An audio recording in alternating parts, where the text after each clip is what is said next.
Today my topic of anatomy lecture is perineum. तो perineum को यूनानी में उजान कहते हैं, ऐन जीम अलिफ नू उजान। Perineum is the diamond shaped space between the two thighs.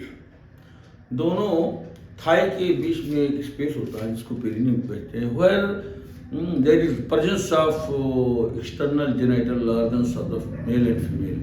तो मेल का जो मतलब थाई होता है तो उसके बीच में जो है मतलब एक स्पेस होता है और उसी को पेरिनियम कहते हैं, जो ट्रंक के लोअर एंड पर प्रेजेंट होता है जो है। तो दोनों थाई के बीच में जो है मेल में भी होता है, फीमेल में भी होता है। तो फीमेल का जो पेरिनियम होता है वहाँ पर फीमेल एक्सटर्नल जेनिटल ऑर्गन्स रहता है, यानी कि वल्वा या प्यूडेंडम, और उसमें जिसमें लेबिया मेजोरा भी है और लेबिया माइनोरा भी है और जितने भी जो है मतलब मॉन्स प्यूबिस भी है। और इसमें जो मेल पेरिनियम होता है उसमें एक्सटर्नल जेनिटल ऑर्गन्स रहता है, जैसे स्क्रोटम हुआ, टेस्टिस हुआ, पेनिस हुआ। तो ये सब जो है मेल एक्सटर्नल जेनिटल ऑर्गन्स। तो बॉडी का वो जगह जहाँ पर मतलब सेक्स ऑर्गन प्रेजेंट है, यानी एक्सटर्नल जेनिटल ऑर्गन्स मेल का मेल पेरिनियम में और फीमेल का फीमेल पेरिनियम में मतलब प्रेजेंट होता है। और ये जो है जो बॉडी सरफेस एरिया होता है उसका 1% हिस्सा होता है। टोटल बॉडी सरफेस एरिया जो है जो मतलब होता है, जैसे कि रूल ऑफ 9 के मुताबिक ये हेड और नेक जो है मतलब 9% होता है, और अपर लिम जो है मतलब ये दोनों पर लिम जो है वो 9% होता है। यानी पूरे बॉडी को अगर मतलब डिवीजन किया जाए तो रूल ऑफ 9 के हिसाब से जो है तो बाकी जो 1% बाकी बचता है वो पेरिनियम है। और perineum is the diamond shape space between the two thighs where the external genital organs are present. अब इस पेरिनियम का जो मतलब इंटीरियर बाउंड्री है, पेरिनियम जो है this is divided into two parts, एक इंटीरियर पार्ट और एक पोस्टीरियर पार्ट। इंटीरियर पार्ट है पोस्टीरियर पार्ट। तो इंटीरियर पार्ट जो है ये डिवीजन एक लाइन ऑफ डिमार्केशन होता है, ट्रांसवर्स लाइन होता है जो इस्चियल ट्यूबरोसिटी राइट और लेफ्ट इस्चियल ट्यूबरोसिटी से ड्रा किया जाता है। तो इस तरह से ये मतलब डायमंड शेप स्पेस पेरिनियम जो है ये दो हिस्से में डिवाइड हो जाता है, एक इंटीरियर पार्ट और एक पोस्टीरियर पार्ट। तो इंटीरियर पार्ट भी एक ट्रायंगल की शक्ल में है, त्रिभुज की शक्ल में है, मुसल्लस नुमा शक्ल है, और पोस्टीरियर पार्ट भी जो है मतलब ट्रायंगल की शक्ल में है। तो इसको जो है यूरोजेनाइटल ट्रायंगल कहते हैं, यूरोजेनाइटल ट्रायंगल कहते हैं, यूरोजेनाइटल ट्रायंगल, और इसे एनल ट्रायंगल कहते हैं, एनल ट्रायंगल कहते हैं। तो आगे वाला जो मतलब त्रिभुज है, ट्रायंगल है, इसको यूरोजेनाइटल ट्रायंगल कहते हैं और इसको एनल ट्रायंगल कहते हैं। इसलिए कहते हैं क्योंकि अगर मेल है तो मेल में यहाँ पर देयर इज 2 ओपनिंग, एक मतलब एक यूरेथ्रल ओरिफिस होता है और यहाँ पर एक एनस होता है, ये एनस ट्रायंगल में।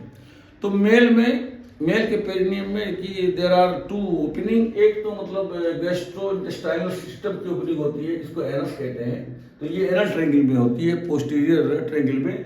और एक जो है कॉमन ओपनिंग होती है 2 सिस्टम के लिए होती है, एक यूरिनरी सिस्टम के लिए और एक रिप्रोडक्टिव सिस्टम के लिए, मेल रिप्रोडक्टिव सिस्टम के लिए जो होती है, तो ये कॉमन होती है। तो इसी यूरेथ्रल ओरिफिस से जो है, जो यूरेथ्रल ओरिफिस होती है, इसी सुराख से यूरिन भी आता है और इसी सुराख से जो है सीमेन भी आता है। देखिए यूरिन जो होता है तो at the time of maturation, यानी स्क्रीटरी सिस्टम जो किडनी, यूरेटर, यूनिब्लेडर, यूथरा से बना होता है जो है, तो ये यूरिनरी सिस्टम या स्क्रीटरी सिस्टम या रिनल सिस्टम, तो रिनल सिस्टम की भी ओपनिंग है यूरेथ्रल ओरिफिस, और मेल रिप्रोडक्टिव सिस्टम की भी ओपनिंग है।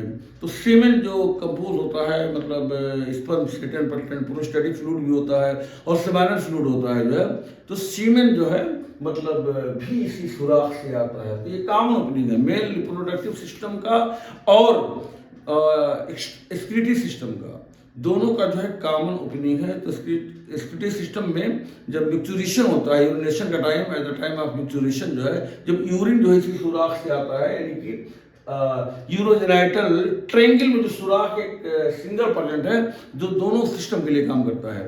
तो एक्सक्रीटरी सिस्टम के लिए भी काम करता है और मेल रिप्रोडक्टिव सिस्टम के लिए भी काम करता है, लेकिन अलग अलग टाइम पर काम करता है। एक वक्त में अगर यूरिन आ रहा है इस सुराख से तो उस वक्त सीमेन नहीं आएगा जो है, और अगर सीमेन आ रहा है जो है तो यूरिन नहीं आएगा। तो ये कि मेल रिप्रोडक्टिव सिस्टम और यूरिन सिस्टम दोनों के लिए कॉमन हो। तो at the time of maturation urine is passed out through this urethral orifice, and at the time of ejaculation during sexual intercourse, जब सेक्सुअल इंटरकोर्स होता है, introduction of penis into the vagina होता है, तो ejaculation के time जब ejaculation होता है तो उस वक्त जो है इसी यूरेथ्रल orifice से जो है सीमेन जो है वाजाइना में डिपोजिट हो जाता है जो है। तो दोनों मैच्योरेशन अगर हो रहा है तो एजाकुलेशन नहीं होगा, अगर एजाकुलेशन हो रहा है तो मैच्योरेशन नहीं होगा। तो दोनों अपना अपना जो है एक मुकर्रर वक्त, यानी मैच्योरेशन का जो मुकर्रर वक्त है और इंट्रामिशन का जो मुकर्रर वक्त है, एजाकुलेशन का जो है, तो दोनों अपने अपने वक्त में जो है मतलब अलग अलग जो है ये सुराख जो सबके लिए जो है दोनों के लिए कॉमन होता है जो है। कोई किसी को डिस्टर्ब नहीं करता है, यूरिन जो है सीमेन को नहीं डिस्टर्ब करता है और सीमेन जो है यूरिन को डिस्टर्ब नहीं करता है। तो ये कॉमन ओपनिंग है। तो there are 2 opening in the perineum in the case of male and there are 3 opening in the female. एक तो ये यूरेथ्रल ओरिफिस है और एक जो है वेजाइनल ओरिफिस होता है। तो ये फीमेल रिप्रोडक्टिव सिस्टम के लिए जो है मतलब अलग सुराख होता है और स्टेटी सिस्टम के लिए अलग सुराख होता है। तो फीमेल के पेरिनियम में जो है इस तरह से देयर आर 3 ओपनिंग। एक जो है यूनि सिस्टम के लिए यूरेथ्रल ओपनिंग होता है और एक जो है फीमेल रिप्रोडक्टिव सिस्टम के लिए जो है वेजाइनल ओरिफिस होता है, और ये गैस्ट्रोइंटेस्टाइनल मतलब स्टूल के लिए जो है एनस होता है जो है। तो there are 3 opening in the case of female perineum and there are 2 opening in the case of male perineum. तो इस तरह से जो है मतलब ये पेरिनियम का इंट्रोडक्शन है। और इसका जो है जो बाउंड्री है, सुपरफिशियल बाउंड्री जो पेरिनियम का होता है, ये सुपरफिशियल बाउंड्री इसके सामने जो है सुपरफिशियल बाउंड्री में जो आगे वाला जो बाउंड्री है, तो आगे जो है ये स्क्रोटम होता है, आगे जो है स्क्रोटम होता है मेल के केस में। तो interior boundary of perineum in the case of mail क्या होगा, इसके आगे जो होगा स्क्रोटम होगा जो है, और अगर फीमेल है तो ये जो है मांस प्यूबिस और पीछे जो होता है, पीछे वाली जो बाउंड्री होती है वो बटक्स होती है। पीछे की बाउंड्री BU-T, ये BU-T बटक्स। जो पोस्टीरियर बाउंड्री होती है मेल और फीमेल दोनों में जो है कॉमन होती है। तो buttocks are the posterior boundary of the perineum. लेकिन एंटीरियर बाउंड्री में डिफरेंस होता है। एंटीरियर बाउंड्री जो है मेल में स्क्रोटम होता है, अगर फीमेल का एंटीरियर बाउंड्री हो तो वहां पर जो है मतलब ये mons pubis. Anterior boundary of perineum in the case of female is mons pubis and in the case of male is scrotum. और जो लेटरल बाउंड्री होती है, तो लेटरल बाउंड्री जो होती है ये upper part of the medial side of the thigh. Thigh का जो है यानी रान का जो है मतलब जो अपर पार्ट होता है उसका जो मीडियल साइड होता है, ये दोनों लेटरल बाउंड्री होता है। तो थाई का जो है ये lateral boundary of perineum is the upper part of the medial side of the thigh. ये सुपरफिशियल बाउंड्री हुई। तो superficial boundary of the perineum यानी एंटीरियर बाउंड्री क्या होगा, मेल में स्क्रोटम, फीमेल में मास प्यूबिस, और पोस्टीरियर बाउंड्री क्या है, ये बटक्स होगा, बटक्स BU-T-O-C के बटक्स। और लेटरल बाउंड्री क्या होगा, ये medial side of the thigh, upper part of the medial side of the thigh. और डीप बाउंड्री जो होगा पेरिनियम का, तो यहाँ पर जो है डीप बाउंड्री में जो है ये मतलब आर्कुएट लिगामेंट होगा। एंटीरियर बाउंड्री में क्या होगा, आर्कुएट लिगामेंट जो है एक आर्क टेढ़ा लिगामेंट होता है जो है। तो प्यूबिक सिम्फाइसिस को पीछे से जो है नीचे से और पीछे से जो है मतलब इसको स्ट्रेंथ देता है। तो प्यूबिक सिम्फाइसिस को जो है नीचे से बैक साइड से जो है मतलब अटैच होता है आर्क शाफ्ट से, आर्कुएट लिगामेंट कहते हैं, या इसी को इंफीरियर प्यूबिक लिगामेंट कहते हैं। तो एंटीरियर बाउंड्री में deep boundary of the perineum का जो इंटीरियर बाउंड्री है तो आर्कुएट लिगामेंट होता है और प्यूबिक आर्च होता है, प्यूबिक आर्च। तो प्यूबिक आर्च जो है ये जो कंजॉइंट प्यूबिक रेमाई का इंफीरियर बॉर्डर होता है राइट और लेफ्ट का, तो उसी को प्यूबिक आर्च कहते हैं। तो प्यूबिक आर्च जो और इंफीरियर प्यूबिक लिगामेंट या आर्कियो लिगामेंट ये एंटीरियर बाउंड्री होता है जो है पेरिनियम का, और जो पोस्टीरियर बाउंड्री होता है वो ये जो coccyx tips of the coccyx जो है ये पोस्टीरियर बाउंड्री होता है, और जो लेटरल बाउंड्री होता है, लेटरल बाउंड्री में जो है ये कंजॉइंट इस्चियोप्यूबिक रेमाई और ischial tuberosity और sacrotuberous ligament. So there are three structures which form the lateral boundary of the perineum.